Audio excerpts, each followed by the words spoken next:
আসসালামু আলাইকুম। প্রথমেই বিরাট সুখবর এনটিআরসি চাকরি প্রার্থীদের জন্য ১৯তম বেসরকারি শিক্ষক নিবন্ধন পরীক্ষার সার্কুলার প্রকাশ। সম্মানিত ভিউয়ার্স, আশা করি সকলে অনেক ভালো আছেন ও সুস্থ আছেন। চলুন শুরু করি আজকের মূল ভিডিওটি। আশা করি আপনারা পুরো ভিডিওটা কন্টিনিউ করবেন।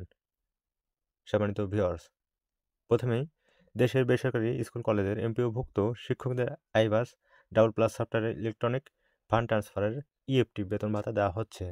হয়রানিমুক্ত হয় এতে খুশি শিক্ষকরা। এদিকে শিক্ষক নিবন্ধন পরীক্ষার সার্কুলার কবে প্রকাশ করা হবে সে বিষয়ে জানতে চাইলে শিক্ষক নিবন্ধন ও প্রত্যয়ন কর্তৃপক্ষ এনটিআরসি সূত্র জানায় ২০২৫ সালের চলতি মাস অর্থাৎ জানুয়ারি মাসে না হলেও ফেব্রুয়ারি মাসের দ্বিতীয় সপ্তাহের দিকে এই ১৯তম সরকারি শিক্ষক নিবন্ধন সার্কুলার প্রকাশ করা হবে।